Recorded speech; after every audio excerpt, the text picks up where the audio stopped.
it's Marky Mark here, and I just wanted to show you today a few of my favourite punk rock albums and punk rock related albums, in no particular order, but these will all be probably my top 20. And the first one, and pride of place, has got to be Feeling of the 5000 by Crass. I don't know whether you call it an album, some say it was a single, but this is an original first pressing. So I had one of these back in the day, sold it on eBay for about £5, had to buy it back for 300 quid, but it is in near mint condition, and it is the original version. And the way you can tell that is that the inner sleeve, I don't know where I've put it, here it is. The inner sleeve, as you can see, we've got 6 to 1984 on it. I think that's crossed out on the second pressing.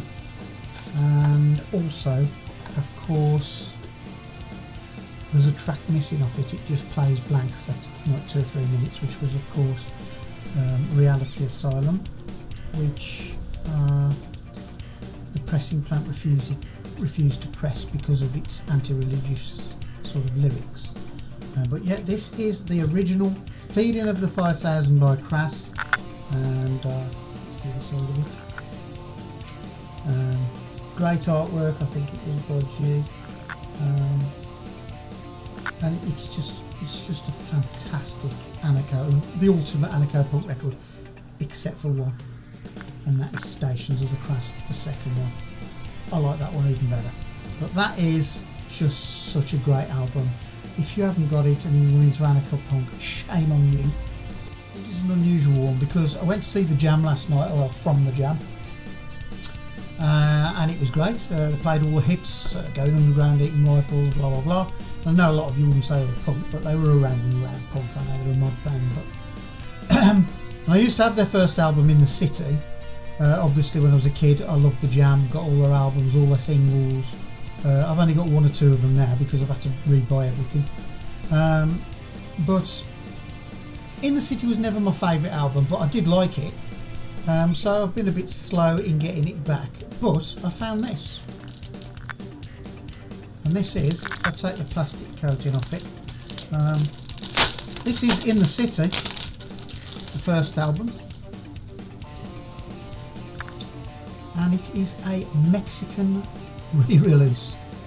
As you can see on it, it says 30 años de música rock, so 30 years of rock or something like that. And I think it was released in about 1981-82, but it's like a repressing of In the City, and it's on Polydor.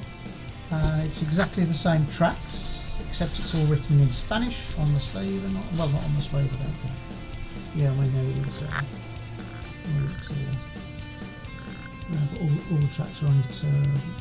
Art's Cool, In the City, Sounds from the Street.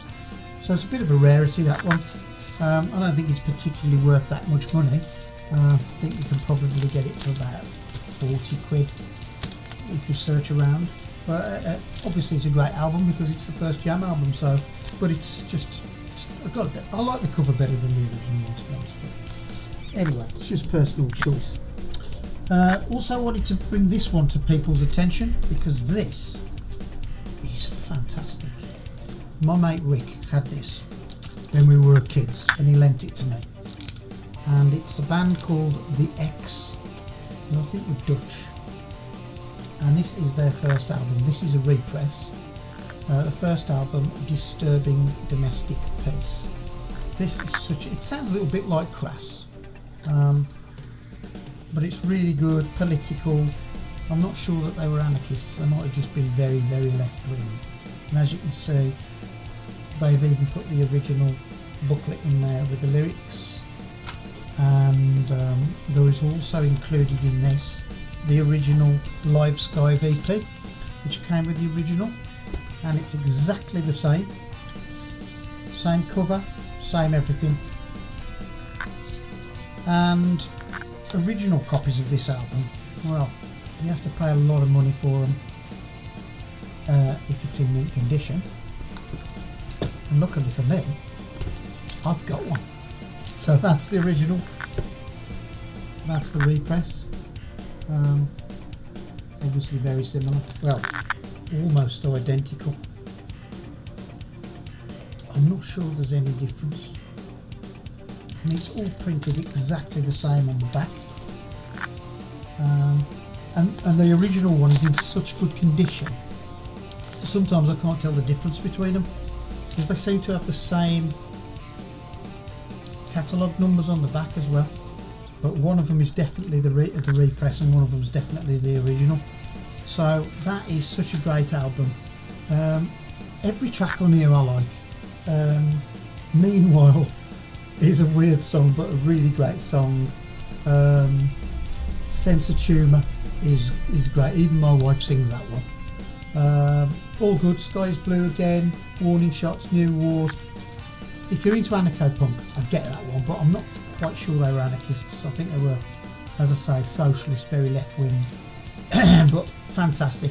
Didn't particularly like anything they did afterwards. The second one was less tunes, if you know what I mean, and then they went very avant-garde eventually, but I think they're still going, but with a different singer.